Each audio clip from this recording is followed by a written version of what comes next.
Hello, my friends. Good evening. This is Tausif, and I'm starting a new live stream. This is Sunday night. The time right now is 10:30 p.m. exact, Central Time Zone. And I'm glad to be back in front of you. And it is wonderful to see that some of our friends are already in the live chat. They're participating in the conversation. And, this is one of those live streams where your participation is going to be extremely important. Okay.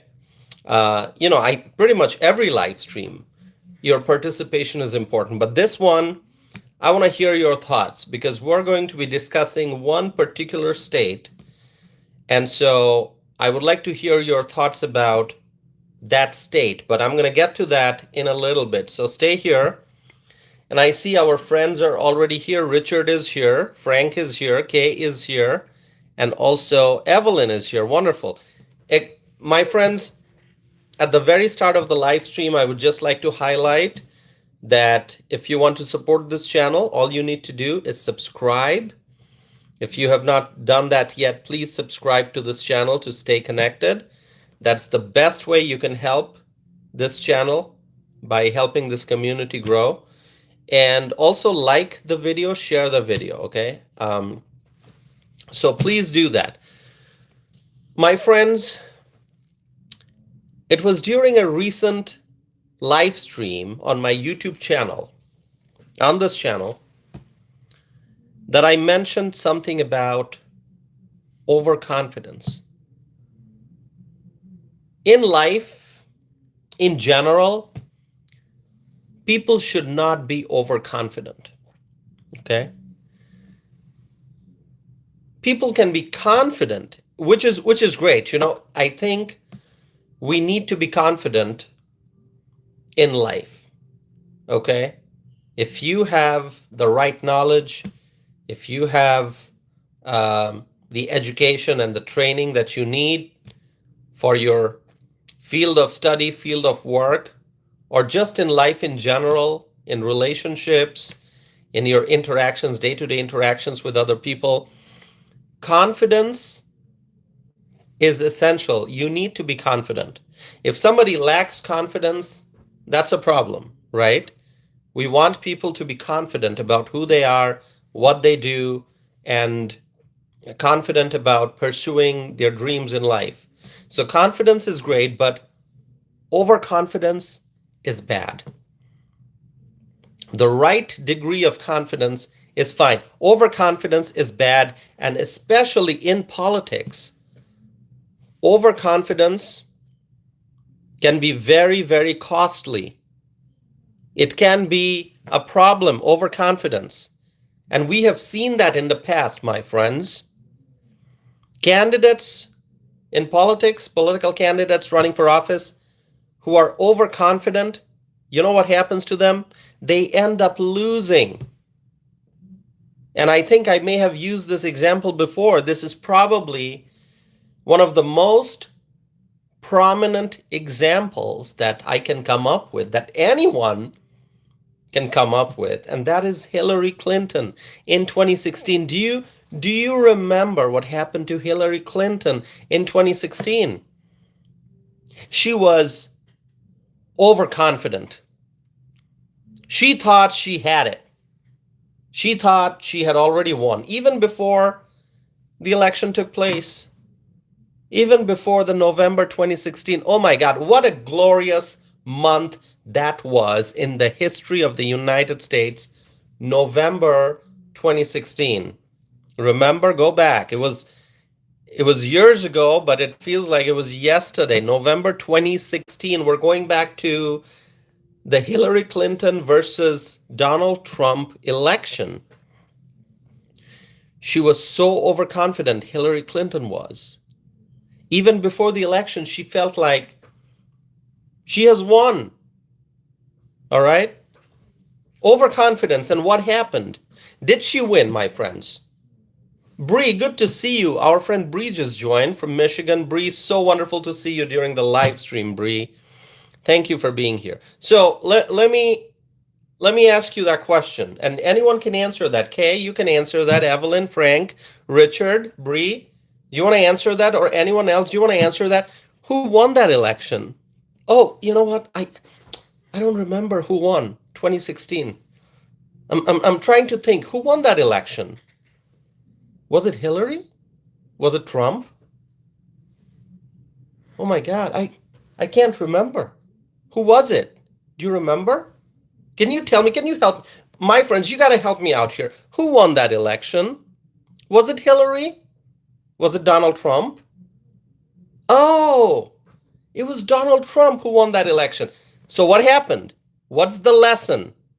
Hillary Clinton lost because she was overconfident. Obviously, she didn't have good policies to run on. She didn't have a good message to run on. She did not connect well with the voters. But you know what? On top of everything else, she was so overconfident that she did not put too much effort. Now, even if she would have put in a lot of effort, that would not have helped her, because at the very basics, her policies were awful. Her platform, awful. The voters rejected her. The voters rejected her policies. The voters rejected the Democrats, 2016. That's what I'm talking about. But on top of all the problems that Hillary had, she somehow felt overconfident. And what happened? She ended up losing so big. What a massive victory it was for Donald J. Trump. And so what a big loss it was for Hillary Clinton, because of all her poor policies, her poor messaging, her failure to connect with the voters. And then on top of that, she was so overconfident that she thought, oh, she had won. No, she did not. She lost. And she lost so big that she never found a way to run again. So overconfident. The lesson to learn, my friends, the lesson to learn from all of this is overconfidence is bad. It is bad. In life in general, overconfidence is bad. But you know what? Sadly, there are people who never take this lesson seriously.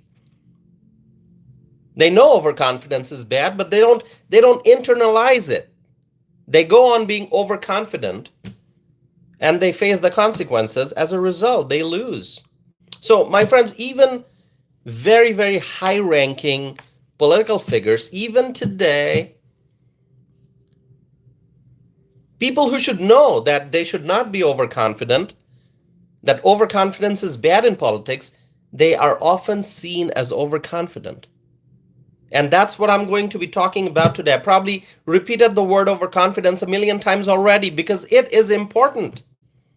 So now let's forget 2016, come back to present day, okay? We're going to talk about now. What is going on now? What is going on, contemporary issues, current affairs. You look at Kamala Harris. Shall we talk about Kamala Harris? Who wants to raise your hand if you want to talk about Kamala Harris, my friends? We're going to talk about Kamala. Of course we will. Kamala Harris said something recently that I thought was a sign of her overconfidence. That's right. Hillary was overconfident. She lost. Now, Kamala Harris, after losing in 2024, she's still so overconfident. Now, you may be wondering, Tassif, we don't want any more suspense. Just give us the facts. Tell us what you're talking about. What recent example did you find pertaining to Kamala that makes you call her overconfident? All right. No more suspense. I'm going to give you the facts. Let's go to North Carolina. There's a Senate race in North Carolina. And you know what Kamala Harris did? Kamala Harris called Democrat candidate Roy Cooper North Carolina's next senator. That's right. That's right. Kamala Harris. The election is in 2026. This is 2025. If you don't believe me, check your calendar, my friends. You have a calendar at home? You surely have a calendar on your phone. You surely have a calendar on your laptop, on your desktop, on your tablet. You have a calendar, an electronic calendar. And if you're old-fashioned, if you still like having those paper calendars on your desk or on the wall, that's great. It's good to be old-fashioned. So let me tell you, check your calendar if you're not sure, and you'll find that this is 2025. The midterm election, North Carolina's Senate election, is in 2026. So it's more than a year from now, and Kamala Harris, being overconfident, she's already saying that Roy Cooper is North Carolina's next senator. Where did she find that? How did she come to that conclusion when the election is more than a year from now? How in the world did she come to that conclusion? How can Kamala Harris be so overconfident that she calls Roy Cooper North Carolina's next senator? Oh my God, I don't understand that. Is there something she knows that we don't? Is there something that she's aware of that you don't know, that I don't know? I thought there's supposed to be a race. I thought there's supposed to be, campaign speeches and travel and political ads and literature distribution and fundraising and all that. She skipped all that and went straight to the conclusion that Roy Cooper, the Democrat, is North Carolina's next senator. What does she know that you and I don't? I got no clue how Kamala Harris came to that conclusion. I mean, listen. Her words would mean something if she would be in the White House right now. If there would be President Kamala Harris, and President Kamala Harris would say, "Oh, Roy Cooper is going to be North Carolina's next senator." Well, that would probably carry some weight because people would be like, "Oh, that's coming from the president." Even then, it would be like, "Oh, how can you draw that conclusion when the election is more than a year away?" So, but still, people would listen to her. People would pay attention and say, "Oh, you know what? President Harris said that. President Harris so confidently said Roy Cooper is North Carolina's next senator." But guess what? Kamala Harris is not in the White House. Now, if you're going to come here and say, "Toss, if Kamala Harris is in the White House," you know what? You're dreaming. So you got to wake up from your dream. And you'll explore the reality that Kamala Harris is not the president. She's not in the White House. And yet, she's so overconfident that she says Roy Cooper is North Carolina's next senator. Wow. Unbelievable stuff.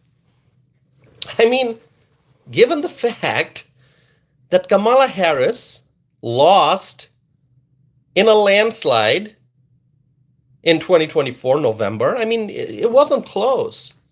Kamala Harris will try to pretend like it was a close race. It was not close race, all right? Donald Trump got how many? 312? How many electoral college votes did Donald Trump get? How many electoral college votes, votes did Donald Trump get in 2024? 312. I just double checked it because, every time I mention a number, somebody here might say, "Oh, you're wrong. We're going to fact check you and we'll prove you're wrong." And that's why I just fact checked myself. All right. I love fact checking myself. And that's what I did. I just looked it up on the computer right here. Different sources saying that Donald Trump won 312 electoral college votes in the November 2024 election. So, my friends, 312 electoral college votes. So, you know what? Oh, by the way, Kamala Harris, you know how much she got? How many votes? Electoral college? She got 226. 226. So Donald Trump got 312, 312 electoral college votes in November 2024, and Kamala Harris got 226, 226. What a difference between 312 and 226. 312 and 226. It's a huge difference, and that's why I say Donald J. Trump won in a landslide. Kamala Harris lost miserably in the November 2024 election. And it's not just about the Electoral College victory. It's about the popular vote victory also. Donald Trump not only got the Electoral College votes, he also won by popular vote. Isn't that amazing? Who could have seen that coming? We did. We did. Trust me, a lot of MAGA supporters, a lot of Trump supporters, make America great again, folks, like, you can see on my hat, make America great again. We knew, we were feeling not overconfident. Not overconfident. We were never overconfident, but we were confident. A lot of us were confident, like, you know what, this time it's going to be different. Trump's going to win not just the Electoral College votes, but you know what? He may end up winning the popular vote, which he did. And for that, we are so grateful. Thank you, God. Can we say that? Thank you, God. My friends, say thank you, God. Whatever faith you are, whatever religion you follow, we're created by the same God. By the same God. All human beings of flesh and blood, created by the same God, the same creator. People follow different religions, but we're created by the same God. So just say, thank you, God, that Donald Trump is in the White House. So, Kamala Harris may try to pretend like she won by, she lost by, just a thin margin, a slim margin, like she almost made it and then she lost by a little bit. No, she lost by a huge margin. Kamala Harris does not have the credibility to say something like, oh, Roy Cooper is going to be North Carolina's next senator. No. A candidate who herself lost by such a big margin, how can she say what the voters of North Carolina are going to do in November of 2026? Like if she's saying, oh, Roy Cooper is North Carolina's next senator, what does that mean? What does that say to the people of North Carolina? That their votes don't matter? That Kamala Harris somehow knows that Roy Cooper is going to be North Carolina's next senator? Does she have like a crystal ball? Does she have like magical powers? Can she see the future? Does she have some way of knowing what's going to happen, 12, 13 months from now? How does she say that? I mean, answer that question, my friends. How does Kamala Harris say here in 2025 what's going to happen at the end of 2026 in November? What about the voters? If you are a voter in North Carolina, you got to ask the question, how can Kamala Harris say Roy Cooper is North Carolina's next senator? What about the voters? What about the voters? So, my friends, now, for somebody, once again, somebody who lost so miserably in 2024, now she's trying to predict the election outcome in North Carolina in 2026, sitting in 2025. Doesn't make any sense. Now, if President Trump goes to an event, let's say he goes to North Carolina to do a campaign rally, right? And he says, oh, Michael Whatley, he's going to be the next U.S. Senator from North Carolina. Well, that wouldn't be much of a problem. You know why? Because President Trump has proven himself. President Trump is in the White House. Donald J. Trump, the businessman from New York, a freedom-loving American, a patriot,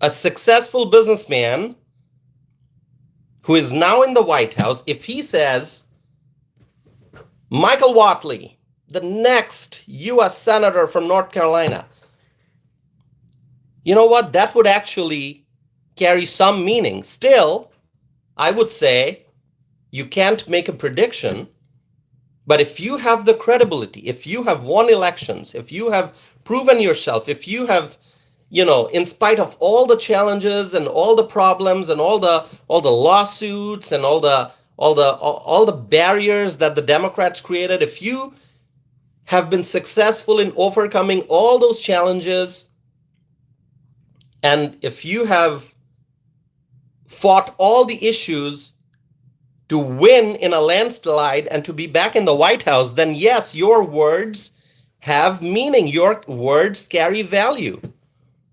So if Donald Trump goes to North Carolina and he says, ladies and gentlemen, let me introduce you to Michael Whatley, the next U.S. Senator from North Carolina, that would actually mean something. That would actually mean something. Now, it doesn't mean that you know the results. It just means that you're trying to send a message to the voters that you can do it. If you go and vote, if there's high turnout, if you take this election, the midterm election, seriously, if you go and exercise your voting right and fulfill your responsibility to vote, then yes, you can elect Michael Whatley as your next U.S. Senator. But Kamala Harris saying that about Roy Cooper, unbelievable. Somebody who has lost, unbelievable. So, my friends, there's a difference between Kamala Harris and Donald Trump. Of course, there are many differences because one of them, Donald Trump, is an amazing leader who likes to solve problems. And Kamala Harris is someone who doesn't know how to govern. I mean, when she was the vice president, can you tell me one accomplishment that she has, Kamala Harris? Like, wasn't she the border czar? What did she do about the border? Did she fix the border problem?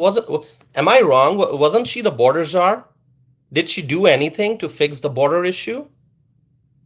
Did you see her taking any action to stop the massive influx of the illegal immigrants? So she really doesn't have credibility to make such a prediction that, oh, Roy Cooper is going to be the next U.S. Senator from North Carolina. She does not understand the political landscape. Donald Trump does. Donald Trump does. Donald Trump, with his experience and his strength and his understanding of domestic politics, international politics, Donald Trump can say things confidently. But what Kamala Harris is doing, given all her failures, she's just trying to be overconfident. So, my friends, President Trump, I believe that he has a strong sense. President Trump, he has a strong sense. He understands the possibilities in these Senate races, in these House races, in these gubernatorial races that are coming up. He has some idea about which way a certain race may go, whether it's a House race, a Senate race, or a gubernatorial race. So when Donald Trump says something, people take things seriously. People believe that because he has earned the credibility. My friends, and then you got Kamala Harris. When she was the incumbent vice president, okay, during Joe Biden's presidency, when Kamala Harris was the incumbent vice president, as the vice president, she was elevated to the position of the Democrat presidential nominee without any competition. Remember that? Was there any competition? Did Kamala Harris face any primary challenger? No, she did not, right? Did she face any primary challenger? By the way, my friends, if you're watching this, please subscribe. That's how you support this channel. In order to stay connected, please subscribe. I would appreciate that. Just hit the subscribe button. Doesn't cost you anything, but you help this community grow. Subscribe. I would appreciate that. So, my friends, you remember what happened clearly.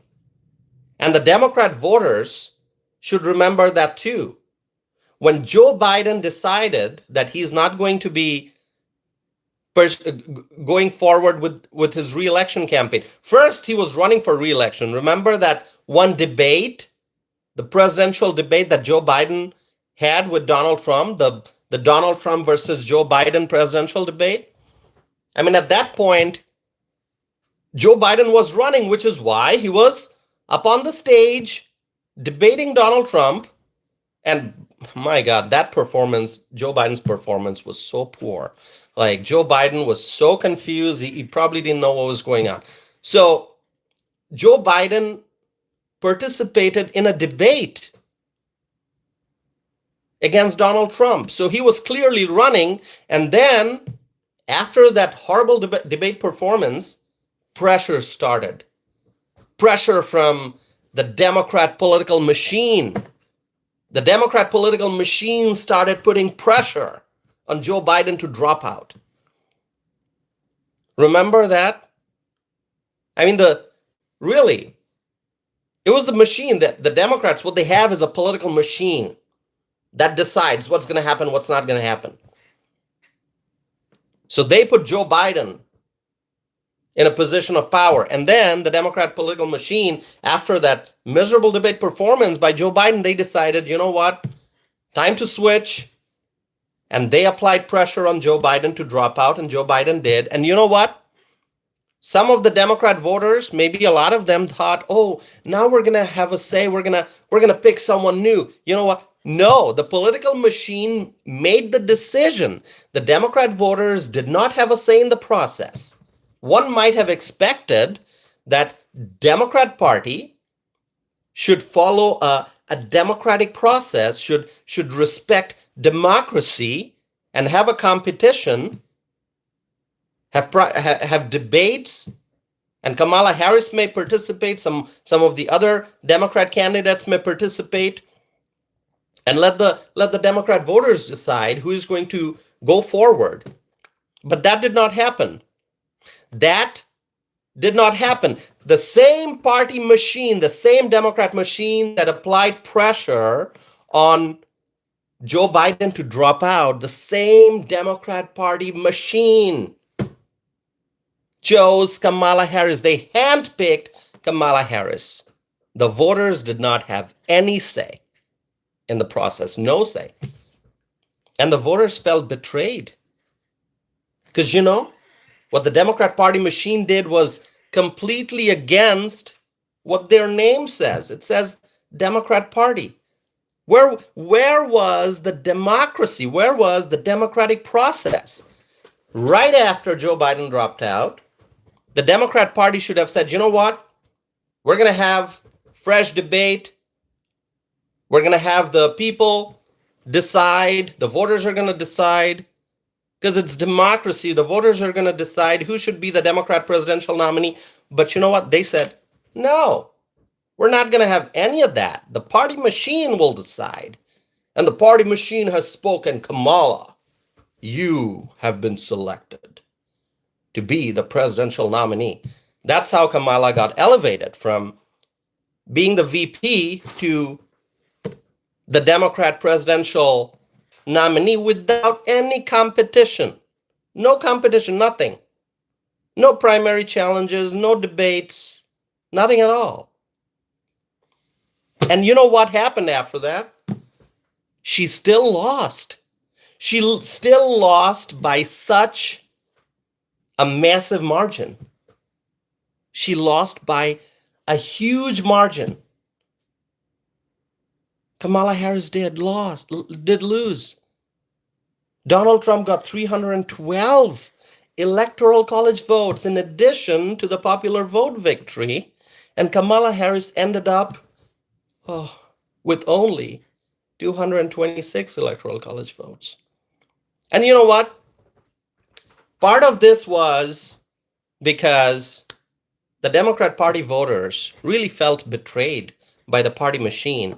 And I can confidently say, and if you want to challenge me on that, you can, but I can confidently say that there were Democrat voters who saw that whole process play out, who felt rejected by the party machine, by the party leadership.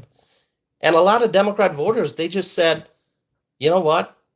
There's no way we're going to vote for Kamala. There's no way. The voters did not get to have a say in choosing the nominee. The nominee who was chosen, Joe Biden, exited, and then there was no democratic process to choose the next nominee. Kamala was handpicked by the party elites, the elites. All right, the Democrat Party has a lot of elites. The elites decide what to do. And so I bet that had an impact on the actual election, on the general election, where a lot of Democrat Party voters said, you know what? There's no way. There's no way we're going to vote for Kamala. Because the party did not, the party voters did not get to choose their preferred nominee. Kamala was handpicked. There's no way we're going to accept that.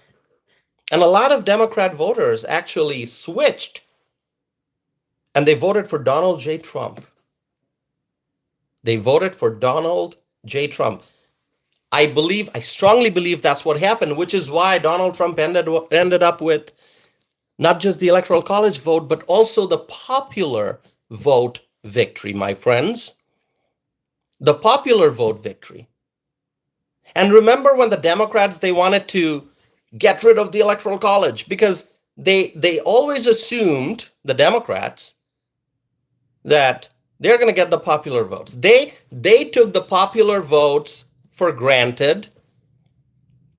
And so the Democrats kind of knew that they're going to get the popular votes, even if their candidate doesn't win the Electoral College vote, the candidate is still going to get the popular vote. So we're just going to wage a war out there against the Electoral College. There are Democrats on record saying that the Electoral College system should be abolished. They just want a straight, direct popular vote. But when Donald Trump won the popular votes, the Democrats had nothing to say. They had nothing to say. They were stunned. Because their argument just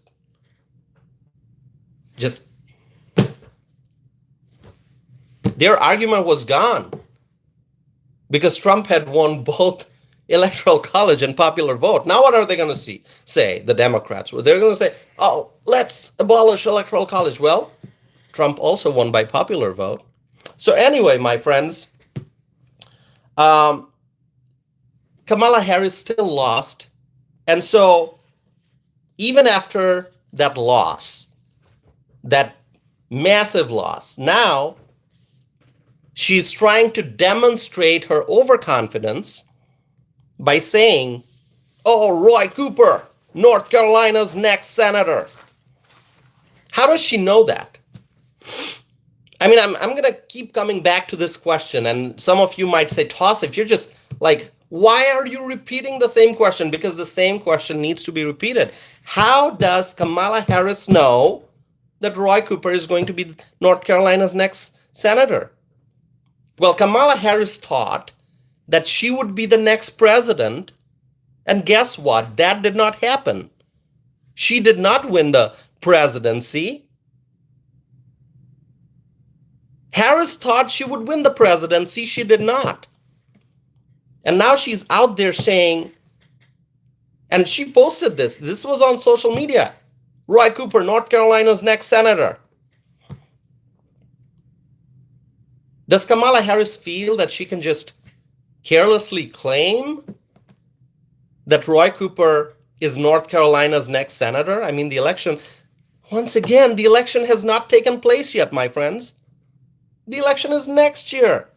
It's too early to make any claim. It's too early. You know, in politics, you got to know this. In politics, even a week before the election, things can change. The final month is crucial. I mean, yeah, people start early voting, so that changes the dynamics a little bit. People start early voting, and a lot of people, they well before the election date, and different states have different rules. But, I see that here in Wisconsin where people don't wait for the actual election day. They early vote, okay? But still, I mean, you look at the 1 month period before the election date, that is so crucial. Some news may break. It may change how the swing voters feel. There are a lot of independent voters, swing voters in the middle, people who sometimes until the very last moment, they don't decide who they're going to vote for. There are literally people who maybe they're driving to the polling location, and as they're driving, they're probably like 5 minutes away from the polling location, and they're in their car, heading to the polling location to vote, and on the way, in those final few minutes, they make the decision who they're going to vote for. There are people like that. So, I mean, every moment until the final moment matters. Things can swing so wildly.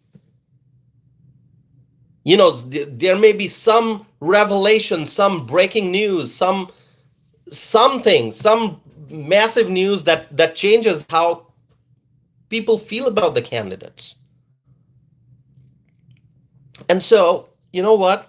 It's too early to say anything about the 2026 North Carolina Senate race. Too early.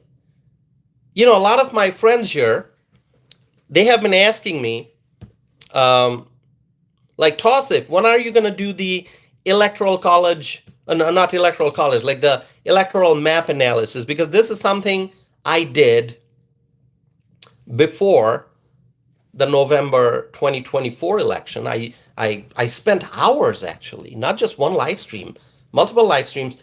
I spent hours talking about the different battleground states and sharing my thoughts about, is Trump going to win this? Is Biden going to win this? Not Biden. Is Kamala going to win this? And then I also talked about the individual Senate races that were taking place. I talked about some of the other races, especially the Senate races I focused on a lot. The Ohio Senate race and the Pennsylvania Senate race, where I'm so happy in Pennsylvania, Dave McCormick won. That was, oh my God, that was such an awesome victory. Like Pennsylvania, like we had a Senate victory in Pennsylvania. I was just so happy about it. Anyway, I did very thorough electoral map analysis. I mean, those videos are out there. You can go watch those videos if you want to. You can go take a look at those videos. I mean, if you're just curious what kind of analysis I gave before the election. Anyway, a lot of my friends who were here, they appreciated that. I know that. So thank you all so very much for your continued support. So, some of my friends have been saying, like, Tausif, aren't you going to do electoral map analysis, looking at the balance of power, the different Senate races, the House races, the gubernatorial races that are coming up in 2026, the seats that are going to be up for re-election, some incumbents running for re-election and some open seats and stuff. And I said, well, there's still a lot of time to do that. I can do that now, but there's still a lot of time. So maybe we should wait a little longer, perhaps. Maybe we should just wait a little longer. But you know what? when I saw Kamala Harris's comment about Roy Cooper being North Carolina's next senator, I'm like, I got to talk about North Carolina. I have to talk about North Carolina. How in the world can Kamala Harris make that claim so overconfidently? Anyway, my friends, Kamala Harris is clearly underestimating Michael Whatley, the Republican candidate, okay, for Senate. Kamala Harris is underestimating Michael Whatley when she says Roy Cooper is going to be the next senator. Michael Whatley was the chair of the Republican National Committee, RNC, okay? And when he was the chair of the RNC, we had a massive victory, a presidential victory in 2024, November. So with Michael Whatley as the chair of the RNC, the Republicans had a massive victory in the presidential election. And not just that, the Republicans also held on to the House majority, and the Republicans flipped the Senate and took the Senate back from the Democrats. Same year, same election, November 2024. We held on to the House majority, we took back the White House, and we took back the US Senate. We, the Republicans. And so Michael Whatley is a highly, highly successful RNC chair, Republican National Committee chair.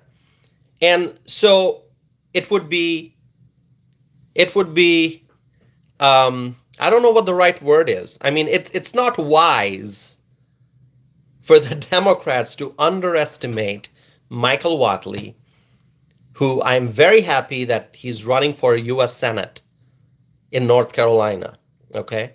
So, yeah,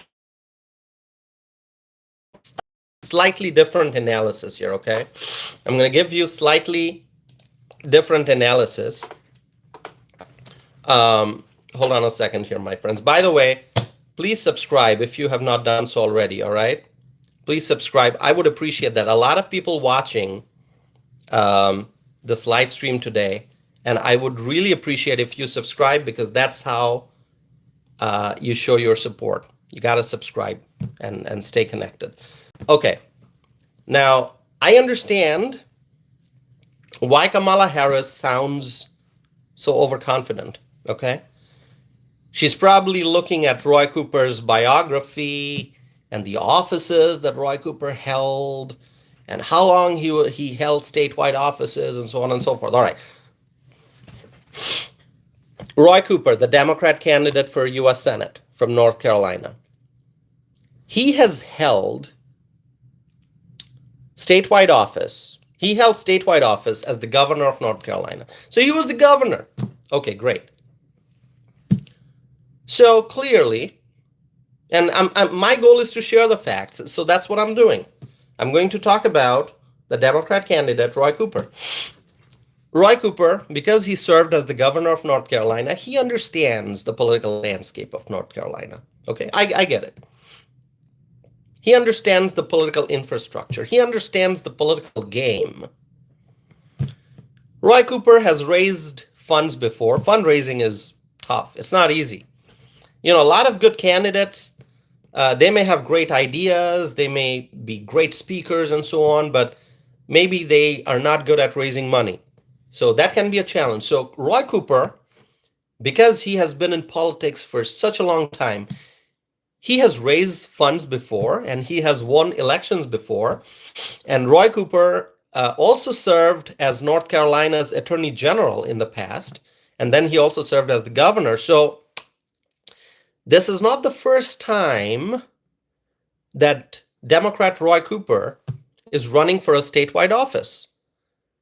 And, Roy Cooper, the Democrat, he has a record of victory, right? Because he served as the Attorney General and as the governor too afterwards. So I guess Kamala Harris is taking that into account. And that is what she's focusing on. She's like, oh, this guy served as the Attorney General, he served as the governor, he's been in politics for so long, he has raised funds, he has won elections. So, oh, he's the next U.S. Senator from North Carolina. My friends, this is something, once again, I'm just repeating, this is something that politicians should never do. They should never be overconfident. Okay? And so, I mean, once again, 2016, did the Democrats learn any lesson from 2016 when Hillary Clinton lost to Donald Trump? And just, okay, talking a little bit more about that. Donald Trump, prior to running for president in 2016, he did not hold public office. He did not hold public office in the past prior to running for president in 2016. But then Hillary Clinton, she had years of experience in government. She was the US Senator from New York, Hillary Clinton, and she also served as the Secretary of State. So not only did she serve in Congress as the US Senator from New York, she also served in a president's cabinet as the Secretary of State.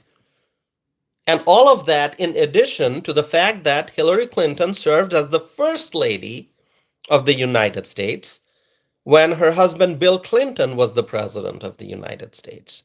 And so Hillary Clinton had years of experience in politics, in government, and so she felt extremely high levels of confidence, and she felt overconfident. And Donald Trump, businessman from New York, billionaire, highly successful businessman, very, very successful businessman, great businessman, employed a lot of people in his life, built amazing buildings, amazing properties. I mean, you got to look at the Trump portfolio of properties all over the world. I mean, this is such a highly successful businessman, but he never held public office, okay? And so Hillary Clinton thought, oh, that's it. I got this. Look what happened. She lost because she felt overconfident, of course, in addition to the fact that her policies and proposals and ideas were bad. You know, just not good ideas. The voters rejected her ideas, and the voters didn't like her overconfidence. And that's a night, my friends, I will never forget. 2016 election night. I'll never forget that. I never will forget that. I was a much younger man back in 2016 November. I mean, I got a lot of gray hair now. You can see that probably. And back in 2016, I didn't have as many gray hair as I have now. Okay. So years ago, 2016, but I clearly remember that night, that election night. I will never forget. I will never forget that election night. What a glorious night that was. And so was 2024 November election night. You know what? The 2024 November election night, I actually did live streams from an election night party. Okay? Not just one live stream. I did a series of live streams. On my channel, you can go and find those videos. You can find those videos, my friends. And so, yeah, take a look at the election night live streams that I did. I think you'll enjoy. Okay, I think you will very, very much enjoy the election night live streams that I did. So go look at that. 2016, I didn't do live streams. All right, I didn't do live streams, but I remember that night so well. I was a younger man back then. Anyway, can you believe how far we have come from 2016 to 2025, the political journey? Tommy Brown is here. Tommy Brown, good to see you. Our friend Tommy Brown is saying, MAGA country USA. Absolutely. Absolutely. MAGA country USA. Zachary is here. Hi, Zachary. MAGA country USA, my friends. By the way, please like this video. Share this video, my friends. Share this video. I would appreciate that. Richard Miller, share this video. Kay Cooper, my friends, share this video. Zachary, share this video. Everyone, share this video. And subscribe. Bree, share this video. Everyone. Okay. A long journey from 2016 to 2025, my friends. We've been through a lot in all these years. We've been through a lot. I mean, it was an epic journey from 2016. Actually, let's go back to 2015 when President Trump, well, at the time, not president, just candidate Donald Trump, announced that he's running. From 2015, that elevator, he came, the escalator, not elevator. You know, remember the announcement when Donald Trump first appeared in front of the people to announce that he's running for president. From then, 2015, to now, 2025, what a journey it has been. What an amazing journey, my friends. So many emotions I feel right now. So many emotions I'm feeling. Just thinking about everything that we have seen, everything that we've heard, everything that we've been through, all the great days, all the good news, and then some real challenges and problems. And then we never lost hope. We never lost hope. We've always been hopeful, and it is our hope and our optimism and our confidence, not overconfidence, our confidence that has brought us to present day when we are once again seeing Donald J. Trump and the Republicans in Washington in charge of the House, in charge of the Senate, making America great again. My friends, we have been through a lot. This journey, this amazing journey. We've been through some very tough times between 2021 and end of 2024. We've been through many challenging times, but we never lost hope. We never lost hope. We never lost our dreams, my friends. And here we are, making America great again. Bree is saying, winning and more winning. Absolutely, Bree. Absolutely. Absolutely. So, President Trump's first term in office was great, but obviously, he was constantly facing barriers that the Democrats created for him. This was during President Trump's first term. Remember the Russia hoax? Do you remember that, my friends? Do you remember the Russia hoax? Do you remember the witch hunt? Do you remember all that? Everything that our leader, President Donald J. Trump, went through. All the challenges, all the problems, all the barriers. But nothing could stop him. He went forward, fighting. He's a fighter. He's a leader. He's a fighter. The Democrats, they tried their best to prevent President Trump from being successful in his first term. And yet, in his first term, President Trump was a highly successful president. Just like, forget what he's doing in his second term, just his first term. He was a highly successful president. And then came Joe Biden. 2021. Things changed. Things changed in 2021 when Joe Biden was sworn into office. The great momentum that our country had, that momentum was lost. Joe Biden came and took our country in the wrong direction, not just Biden himself, but Biden's allies, Biden's administration people. They took our country in the wrong direction. Gas prices went up, grocery prices went up. People lost confidence in the economy. People were frustrated. Families were struggling to put food on the table. Families, they had difficulty affording food. They had difficulty affording rent and mortgage, and interest rates went up. My friends, with Joe Biden in office, with Kamala Harris in office as the vice president, America went through some of the most difficult days. We, the American people, we suffered so much. Do you remember that? Do you remember going to the grocery store and looking at the prices and saying to yourself, how can I afford all this? Given my budget, how can I afford all this? You know what people had to do? People took items from the shelves, put them in the cart, and then they realized that given their grocery budget, they can't afford everything because the prices went up. So they had to take some stuff out, put it back on the shelf. And that is heartbreaking when Americans do that. When Americans work hard, when they work hard, when they are honest, they should be able to afford food. They should not have to leave stuff out of the cart, the shopping cart. Families were struggling, my friends. It was a real struggle. Gas prices, remember gas prices. Remember gas prices. Do you remember gas prices? Here in Wisconsin,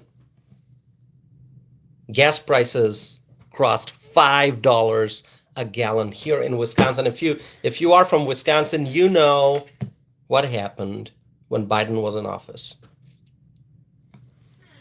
You know what happened when Biden was in office, how high gas prices went. My friends,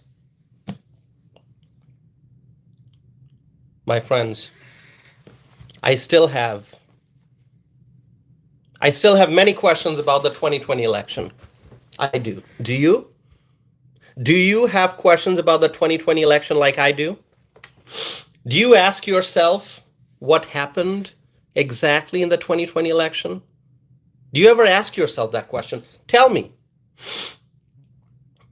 Do you ask yourself that question? Do you still, when you're alone and you're thinking about the 2020 election, do you whisper to yourself, I know Donald Trump won that election? Do you say that?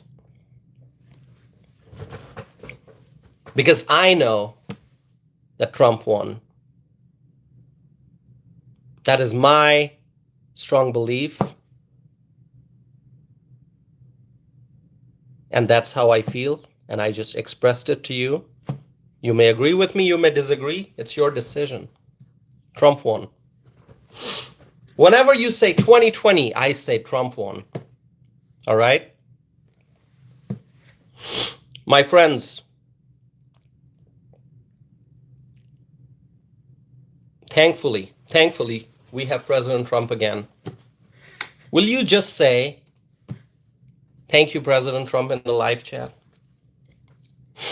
Will you say that, my friends?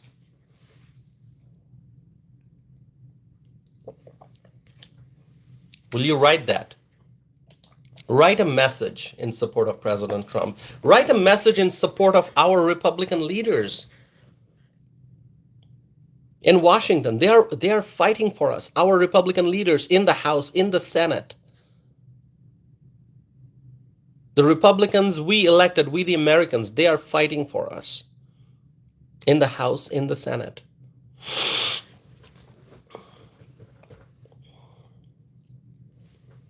My friends, it is so great to see you all here. So wonderful. A lot of people tuning in today. Make sure you subscribe, okay? I just have to remind you all that. Please subscribe. That's how you support this channel. Subscribe. I would appreciate if you do so. Subscribe, my friends. Please do so. People ask me, Tosif, how can we support your channel? I just say it's very easy. You just have to subscribe and stay connected. That's it. Turn on your notifications so that whenever I'm doing a live stream, you can get a notification so you can tune in. And share the video with your friends, family members, and your neighbors. Help me spread the message of truth and freedom and peace.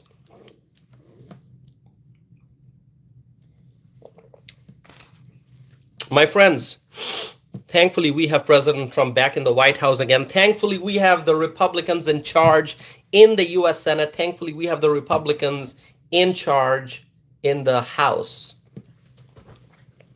And I believe that Speaker Mike Johnson is doing a great job. It's not an easy position. You got to understand that. Being the Speaker of the House is not easy. You cannot make everyone happy, and that's the truth. So I see a lot of people criticizing Mike Johnson for this, for that. You know what? It's a tough position. That's why, remember when Kevin McCarthy was removed from power?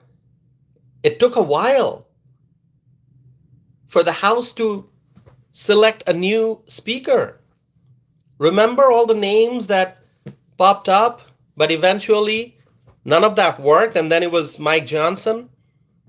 And so I think, given the challenges, and remember, we have a very slim majority in the House. We don't have a big majority. So it's very tough to manage everything. So given the challenges, I think Speaker Mike Johnson, I believe, he's doing a great job. I think so. Okay. Kay Cooper is saying Speaker Mike Johnson rocks. I think he's a great man. Okay. I mean, just you gotta hear him talk, how calm he is, how balanced his words are. He's presenting the facts and doing so in a very, decent manner. He gets a lot of criticism, but he's not intimidated. He's very calm. He's doing a great job. That's what I think, okay? Okay? Now, people have criticisms. I think you have to understand it's very difficult to be the Speaker of the House. Absolutely. So, my friends, going back to Hillary Clinton, her overconfidence did not help her at all in 2016. And now we have Kamala Harris clearly showing her overconfidence in claiming that Roy Cooper is North Carolina's next senator. By the way, talking about Kamala Harris, let me ask you this. Do you think that Kamala Harris is going to run for president in 2028? I'm going to let you answer that. Do you think she's going to run for president in 2028? Again, do you think she's going to do that? Why don't you let me know? Richard says yes. Someone says hope not. Someone says no chance. Someone says nope. All right. So I'm getting different answers. I'm not saying she's going to win. I'm saying, is she going to run? I don't think she's going to win, but is she going to run? I see Audrey Ann is here. Audrey, so good to see you. Our friend from Long Island, New York. Audrey is here. Audrey, wonderful to see you. Kristen's here. Hi, Kristen. Good to see you. So I think I'm getting mixed answers. Some are saying, yeah, she's going to run. Some are saying, no, she's not going to run. Some are saying that, let her run and she'll lose, right? Okay. I got to share with you this, all right? You're going to find this very interesting. I read a report that Kamala Harris is not going to run for the governor of California, because that's another question that had come up. People raised that. Oh, there's going to be a gubernatorial race in 2026 in California. Is Kamala Harris going to run for governor? Because Newsom's term is going to be over soon. They have term limits for governors. So is Kamala Harris going to run? That was a question. Now, based on the report that I read, Kamala Harris is not going to run for governor of California in 2026, okay? So she's not going to be on the ballot for governor in 2026. And then some people are also wondering, and that's why I asked that question, is she going to run for president again in 2028? Well, she might.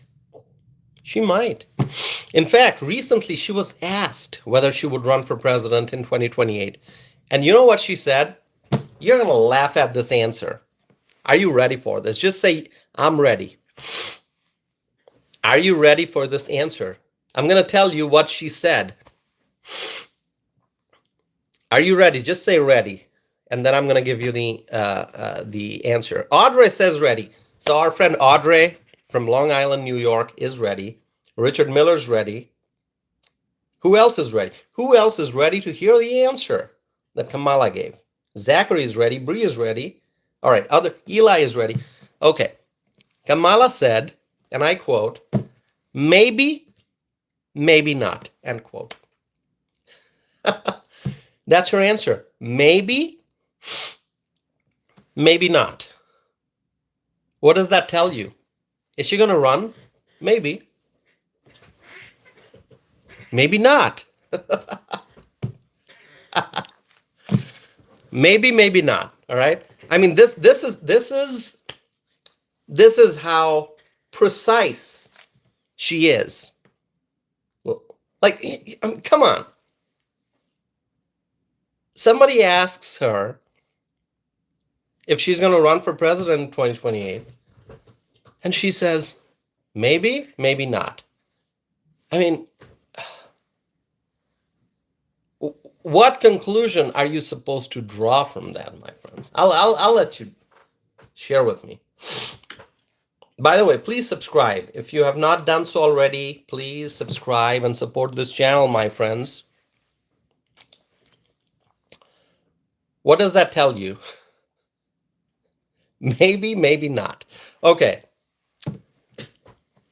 So, do you want to hear my analysis?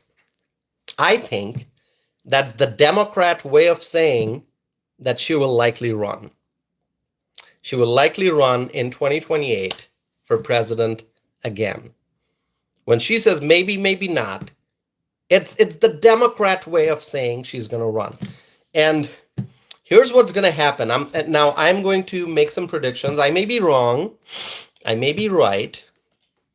But I'll try to make some predictions here, all right?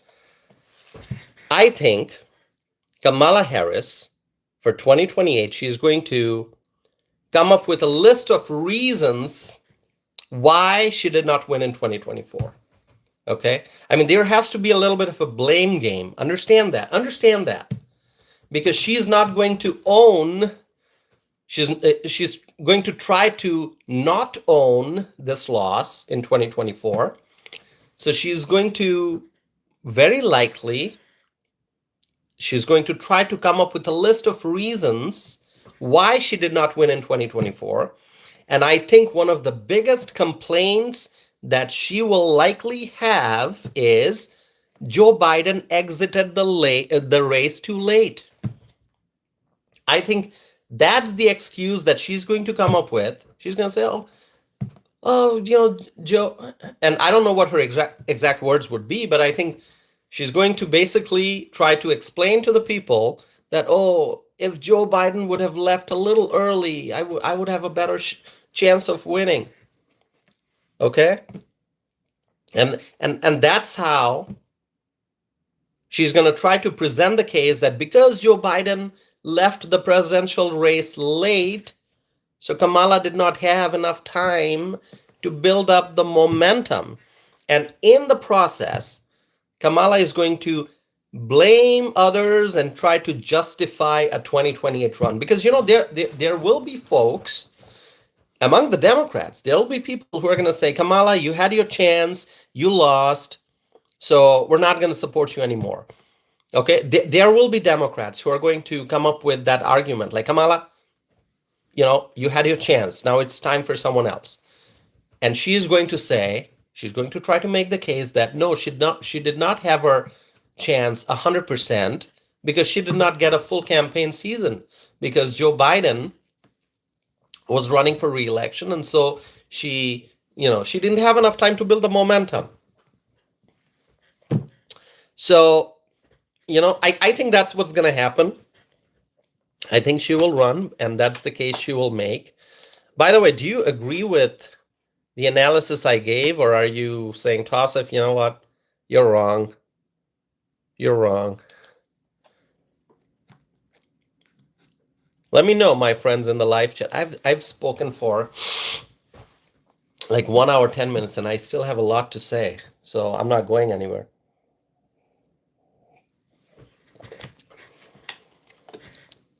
Zachary is saying, toss if you're always correct. Thank you, Zachary. Thank you. I don't know if I'm always correct. I hope I am, but if I make mistakes, I'll admit, I'll say, hey, you know what? I made a prediction. It turned out to be wrong. That's all right. I'll admit that. Because, like I said, we don't have a crystal ball. We can be confident about the conclusions we draw, but we know nothing with certainty, right? So I'm just telling you what I think is going to happen. She is going to run, I think, and she's going to find excuse to justify a run, and she's going to try to convince those Democrats. I'm not saying she's like we're talking about the Democrat voters here. She's going to try to convince the Democrats, those Democrats who are going to say, Kamala, you had your chance. We don't want you running again. She's going to try to come up with some kind of an argument to convince those voters like, hey, listen, I did run, but I didn't have enough time to build the momentum because Joe Biden left late. So this time I'm going to do a complete cycle. I'm going to start campaigning in 2027 and I'll have time to build momentum and I'm going to win. This is what Kamala is likely going to do. Now, going back to the North Carolina Senate race, because that's what we want to talk about today. And we talked about it, but I have more things to say. So, talking about the North Carolina Senate race, if you look at the polls, okay, and even the polls are too early.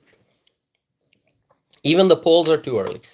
If you look at the poll numbers, you'll see that there was an Emerson poll that found back in July, okay, so January, February, March, April, May, June. So this was back in July.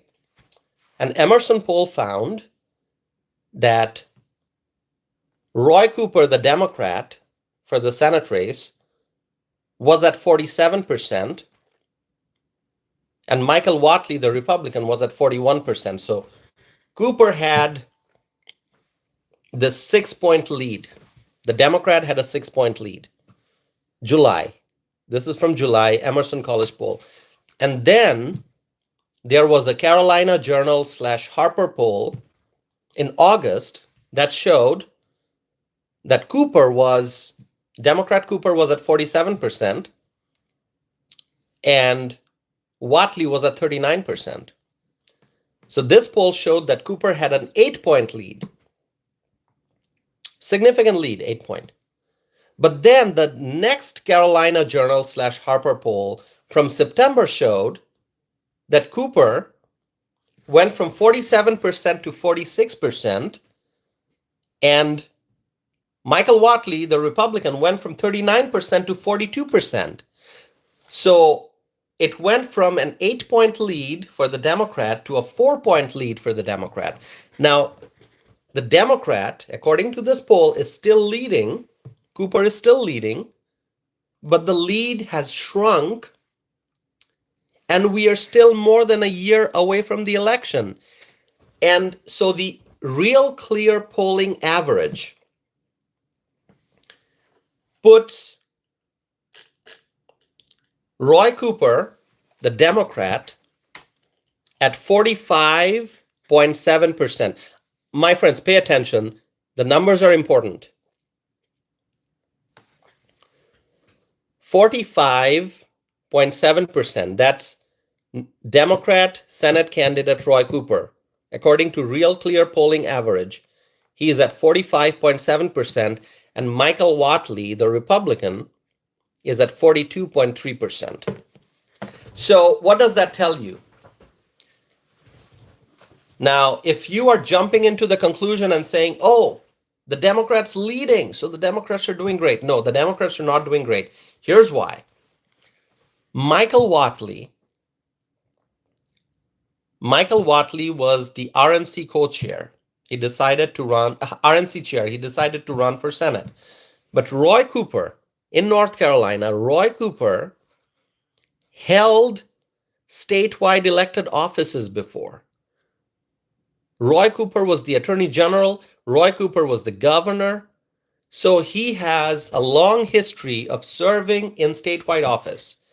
And given his name recognition, given his history of statewide public office, given his long political history, he could not even get to 50%. And his lead, if you see the trend, his lead is shrinking. And he's not even at 50, he's not even at 46%, if you look at the Real Clear polling average. And if you look at the latest Carolina Journal/Harper polls, if you look at the August and September polls, you can see that Cooper went from 47% down to 46%, and Whatley, the Republican, went from 39% to 42%. So Cooper's number has gone down, Whatley's number has gone up. Cooper is still in the lead, but shrinking.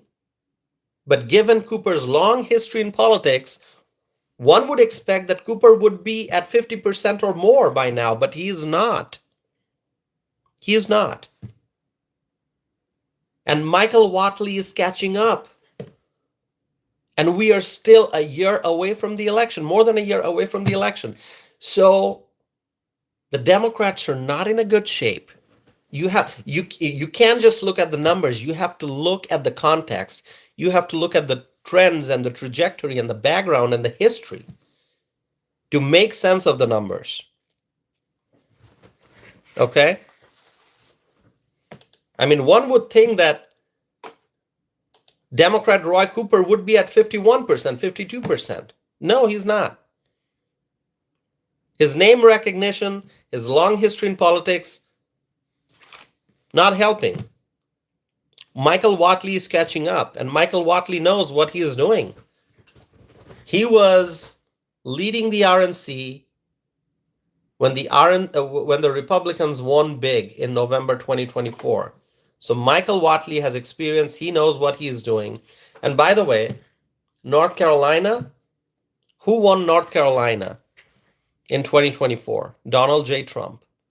And that seat that we're talking about, the Senate seat that we're talking about right now, that is open, for which Roy Cooper and Michael Whatley are running,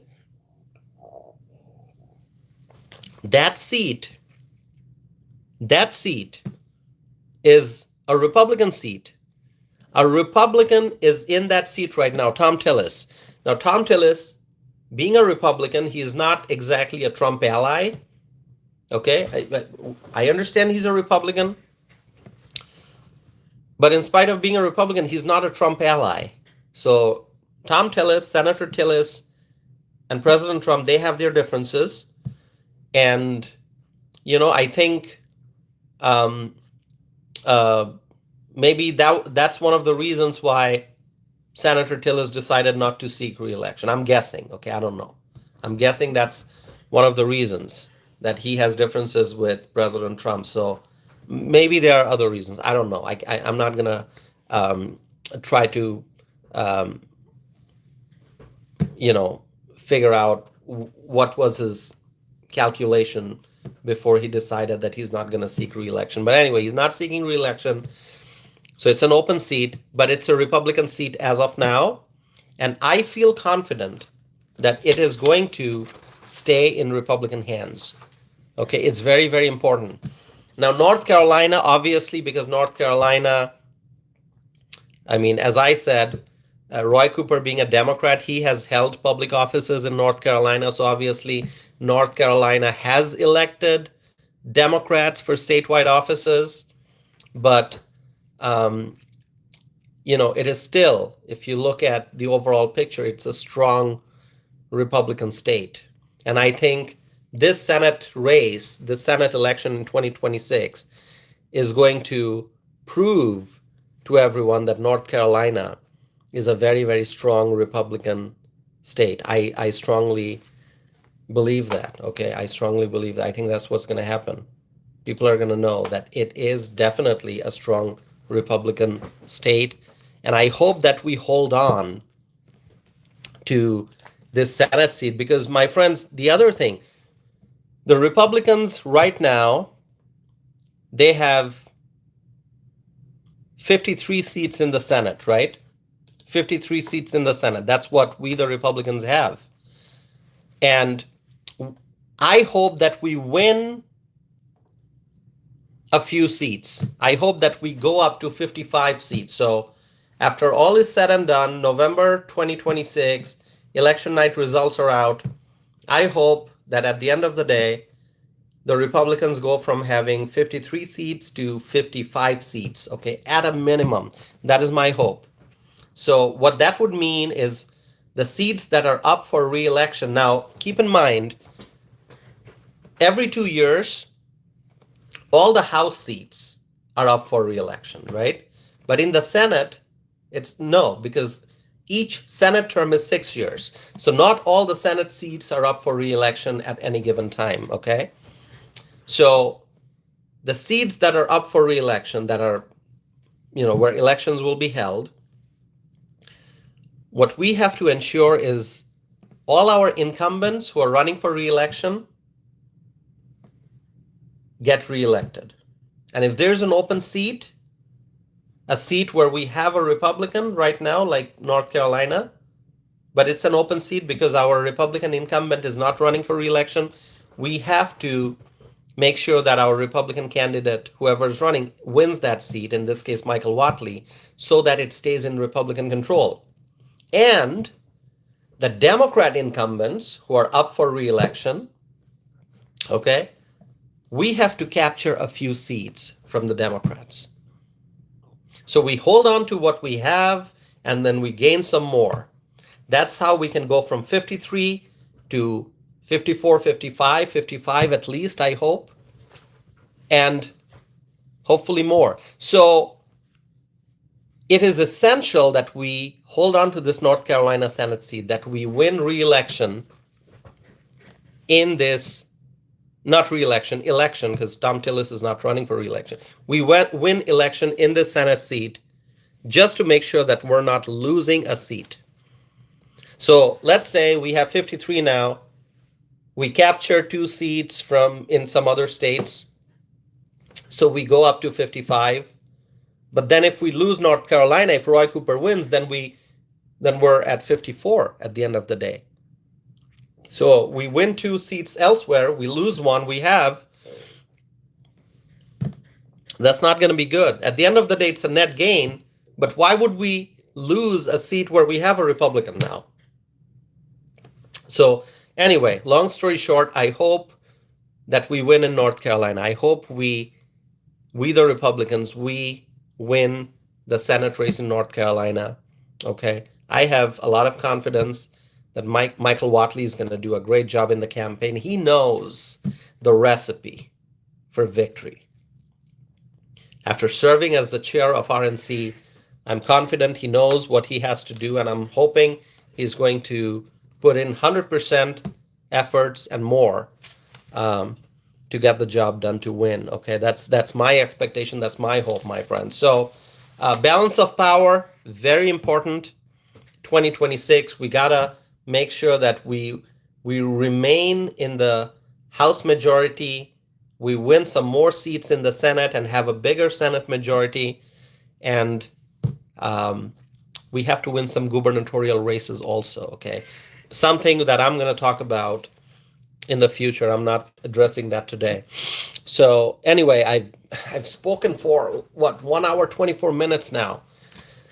I said a lot of things today. I'm like, I need to catch my breath. I'm passionate. We gotta win. We gotta win. We gotta win. All right, let me see. So good to see you all, my friends here. So good to see you all. You are all so wonderful. You are all so wonderful. Okay, at this time, I will request, please subscribe. If you have not done so already, will you please subscribe?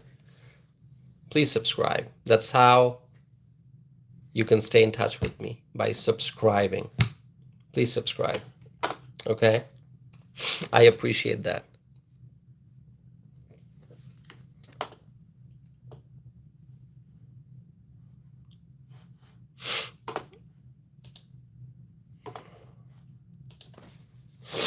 By the way, I'm happy to tell you something. Do you want to hear a secret? You want to hear something great? Not a secret, but something really great. You're going to love this. I'm going to give you a good news. Are you ready for it? Are you ready? Are you ready? I'm going to give you a good news. So far tonight, do you know how many views we got on this live stream? Can you make a guess how many views we got on this live stream? Let me know. Just make a guess. Make a guess. How many views we got on this live stream?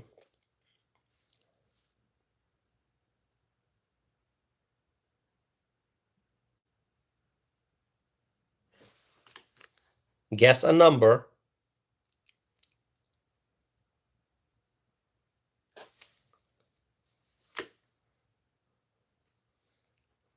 $106,000. More than 100,000. 106,000 on this live stream in less than 90 minutes. That's right. So after the video ends,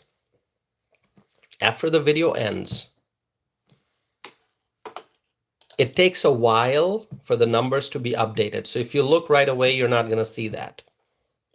But maybe a few hours later, you're gonna see that, because I can see that on my end. Okay, 106,000 views. This is the highest watched live stream on my channel so far. 106.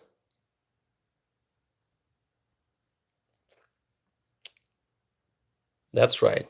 So right after this video ends, if you go on YouTube and you do the replay and you see the total number, you're not going to see it right away, because it takes a while for the numbers to be updated. But it is 106 plus, then some. Okay.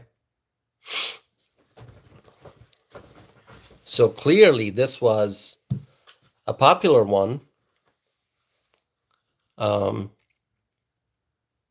right. Thank you so much, everyone who has decided to subscribe, everyone who's supporting me. I truly appreciate. I truly appreciate. Thank you, my friends. Kristen, thank you. Tommy, thank you.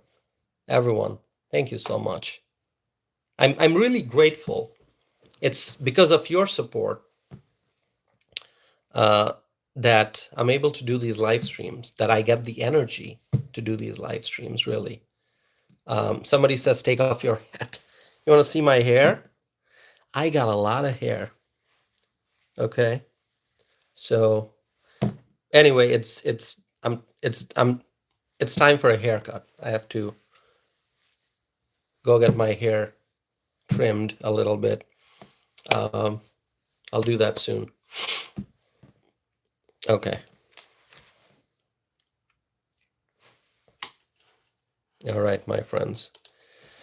Wow, 1 hour, 29 minutes. I've thoroughly enjoyed speaking to you all today. My friends, thank you so very much. Tommy Brown says, keep it up, Tassif. Thank you, Tommy. Thank you, appreciate it. So, my friends, I'm gonna wrap up this live stream. Thank you all for tuning in.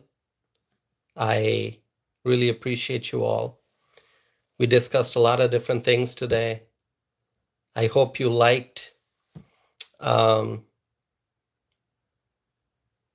participating, and I hope you'll subscribe and come back and participate in future discussion. I'm trying to do um, live streams every day, um, and depending on what else I have got going on, but usually nighttime I'm able to find some time late in the evening to do these live streams. So I appreciate you all tuning in.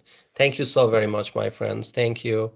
I'm going to wrap it up now, but I'll be back for more videos and more live streams. So may God bless you all, my friends. May God bless President Donald J. Trump. May God bless the Trump administration. May God bless our Republican leaders in Washington. May God bless the United States of America. May God bless our U.S. allies. And may God bless freedom-loving people all over the world. So, my friends, stay blessed. Stay blessed. And I'm going to be back again soon. And remember, my friends, together we will make America great again. Have a great night, my friends. And I'm going to be back again very soon. Very soon. Thank you, my friends. Have a good night.